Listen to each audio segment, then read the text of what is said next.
আসসালামু আলাইকুম ওয়া রাহমাতুল্লাহ। প্রিয় বন্ধুগণ, আজকে এমন একটি দোয়া আপনাদেরকে শেখাবো যে দোয়ার মাধ্যমে ইতিপূর্বে যারাই বিপদগ্রস্ত হয়েছে, যারাই মুসিবতে পড়েছে, সকলেই এই দোয়ার মাধ্যমে যেই নাকি এই দোয়ার আমল করেছে সেই কিন্তু এই দোয়ার মাধ্যমে তার মুসিবত তো কাটিয়ে উঠছে। শুধু তাই নয়, বরং এই মুসিবতের কারণে তার যা ক্ষতি হয়েছে তিনি তার থেকে আরও উত্তম প্রতিদান আল্লাহ তাআলার পক্ষ থেকে তিনি পেয়ে গেছেন। এটা শতভাগ এবং 100% আল্লাহ তাআলা রাসূল সাল্লাল্লাহু আলাইহি সাল্লাম থেকে সহিহ হাদিস দিয়ে প্রমাণিত। তো এটা যে আমল করবে সে অবশ্যই ফল পাবে। এমনকি উম্মুল মুমিনিন আম্মাজান উম্মে সালামা রাদিয়াল্লাহু তাআলা আনহা তিনি বলেন যে আমি আমার স্বামীকে হারালাম। তখন আমি ভাবতেছিলাম যে স্বামী আমি হারিয়েছি এর থেকে উত্তম স্বামী আর হতে পারে না, এর থেকে উত্তম স্বামী কোথায় পাবো। যখনই আল্লাহ রাসূল সাল্লাল্লাহু আলাইহি ওয়াসাল্লাম আমাকে এই দোয়ার নির্দেশ দিলেন, যখন আল্লাহ রাসূল সাল্লাল্লাহু আলাইহি ওয়াসাল্লামের পক্ষ থেকে এই দোয়ার বাণী আমি শুনতে পারি, তখন থেকে আমি এই দোয়ার উপর আমল করি। এরপর বিনিময়ে আল্লাহ তাআলা আমাকে কী করেছেন, আমি ভেবেছিলাম যে এর থেকে উত্তম স্বামী আমি কোথায় পাবো। আমি যে মুসিবতে পড়েছি স্বামী হারিয়ে, এই হারানো মানুষ এর থেকে আর উত্তম যাজা কী হতে পারে। তখন তারপর আল্লাহ রাসূল সাল্লাল্লাহু আলাইহি সাল্লামের এই দোয়ার উপর আমল করতে লাগলাম এবং যেই জায়গায় আমি আবু সালামা অর্থাৎ আমার স্বামীকে হারালাম, আল্লাহ তাআলা এই দোয়ার বিনিময়ে তার থেকে উত্তম স্বামী অর্থাৎ স্বয়ং আল্লাহ রাসূল সাল্লাল্লাহু আলাইহি সাল্লামকে আমাকে স্বামী হিসেবে দান করেছেন। অর্থাৎ আবু সালামাকে হারিয়ে আমি রাসূল সাল্লাল্লাহু আলাইহি সাল্লামকে স্বামী হিসেবে পেয়েছি এই দোয়া পাঠ করতে করতে। তো এই দোয়া সহিহ হাদিস দ্বারা প্রমাণিত। যেখানে দেখছেন আপনারা, এখানে সম্পূর্ণ হাদিসের সনদ রয়েছে। তো এটা হাদিসের মান সহি মুসলিমে আসছে। তো এই দোয়াটা আমরা শিখব। যদি আমরা এই দোয়ার পর আমল করতে পারি, যে কোনো মুসিবত আসেন না কেন, সেটা হোক আপনার পারিবারিকভাবে কিংবা সাংসারিকভাবে কিংবা অর্থ সম্পদের দিক দিয়ে অথবা যে কোনো চাপের মুখে অথবা ভয়ভীতি, যে কোনো মুসিবত এটা কাটাবে। তো এমনকি এই মুসিবতের মধ্যে আপনি যা হারিয়েছেন তার থেকে উত্তম বস্তু আল্লাহ তাআলা আপনাকে অবশ্যই দিবেন, এতে কোনো সন্দেহ নেই। তো এই দোয়াটি অবশ্যই আমাদেরকে বিশুদ্ধভাবে শিখতে হবে এবং আমল করতে হবে, তাহলে আল্লাহ তাআলা আমাদেরকে উত্তম খায়ের দান করবেন। তো চলুন প্রথমে আমরা এই হাদিস থেকে এই দোয়াটি আমরা শিখে নেই, তারপর আমরা কি করব অর্থটা দেখে নিব। তো এখানে রাখুন, বিশ্বাস রাখুন, আপনার জীবনের চলার পথে যত কষ্ট যত দুর্দশা আছে সব কাটিয়ে উঠবেন এই দোয়ার মাধ্যমে ইনশাআল্লাহ। কথা না বেরিয়ে আমরা এখন সরাসরি দোয়ায় চলে যাচ্ছি, দোয়াটা শিখে নিচ্ছি। দোয়াটা হলো ইন্না লিল্লাহি ওয়া ইন্না ইলাইহি রাজিউন। ইন্না লিল্লাহি ওয়া ইন্না ইলাইহি রাজিউন। আল্লাহুম্মা আজুরনি ফি মুসিবাতি ওয়া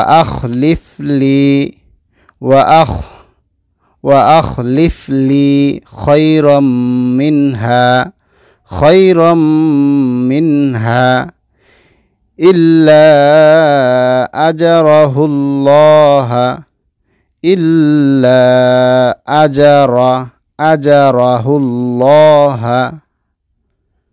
ফি মুসিবাতিহি ওয়া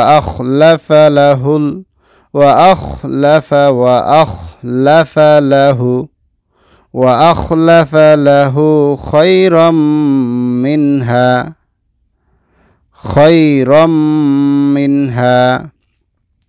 একসাথে আমরা মদ গুন্না সহকারে দেখে সুন্দর করে শিখব।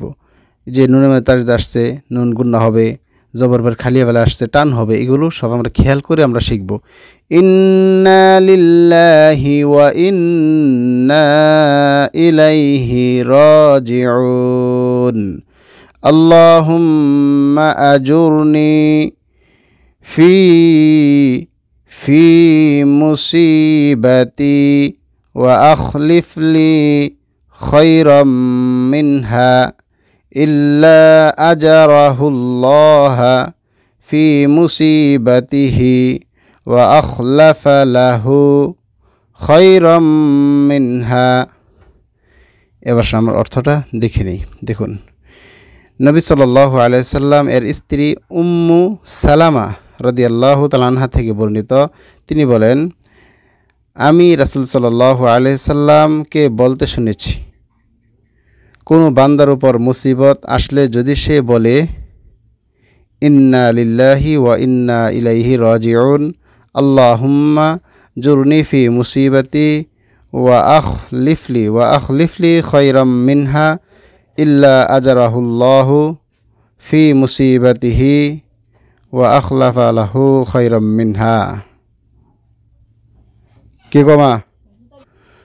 অর্থাৎ আমরা আল্লাহর জন্যে এবং আমরা তারই কাছে ফিরে যাব। হে আল্লাহ, আমাকে এই মুসিবতের বিনিময় দান করো এবং এর চেয়ে উত্তম বস্তু দান করো। তবে আল্লাহ তাকে তার মুসিবতের বিনিময় দান করবেন এবং তাকে এর চেয়ে উত্তম বস্তু দান করবেন। উম্মু সালামা রাদিয়াল্লাহু তাআলা আনহা বলেন, এরপর যখন আবু সালামা ইন্তেকাল করলেন, আমি ওই রূপ দোয়া করলাম যেরূপ রাসূল সাল্লাল্লাহু আলাইহি ওয়াসাল্লাম আদেশ করেছেন। অতঃপর মহান আল্লাহ আমাকে তার চেয়ে, অর্থাৎ আবু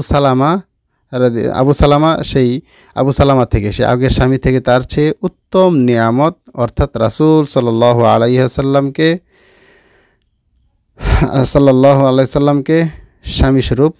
স্বামী স্বরূপে দান করলেন। এলো হাদিসের হাওলা।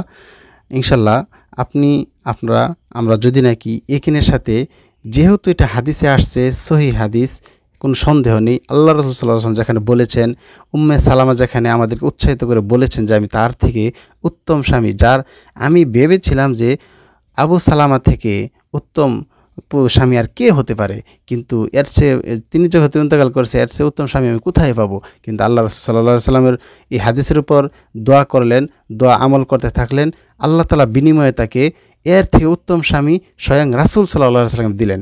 এই জায়গায় যেহেতু আমাদের অনেক মুসিবত আসে, যদি আমরা মুসিবতের সময় এই একিন রেখে দোয়া করতে পারি সেই সময়, তাহলে আল্লাহ তাআলা আমাদেরকে এই মুসিবত থেকে তো উদ্ধার করবেনই এবং তার থেকে উত্তম বিনিময় আমাদেরকে দান করবেন, এতে কোনো সন্দেহ নাই। এটা আমি নিজের সঠিক প্রমাণ, যথাযথ প্রমাণ আমি পেয়েছি, নিজের জীবনে আমল করেছি এবং সেই ব্যক্তিগত একটা জীবনে এরকম মুসিবতে পড়ে আমি উত্তম খায়ের এবং যা পেয়েছি। যেহেতু এটা আমার পার্সোনালিটি, সেটা আমি এখন শেয়ার করছি না, কিন্তু এটা শতভাগ সত্য, আমি নিজেও আমল করেছি, আপনারা আমল করেন, আল্লাহ তাআলা দেখবেন আপনাকে, আপনার অলৌকিকভাবে দেখবেন আপনি মুসিবত থেকে উদ্ধার হয়েছেন। আল্লাহ তাআলা আমাদেরকে বুঝার এবং একিন রেখে আমল করার তৌফিক দান করুক। আমিন ওয়া আখিরু দাওয়ানা আলহামদুলিল্লাহি রাব্বিল আলামিন। আসসালামু আলাইকুম ওয়া রাহমাতুল্লাহ।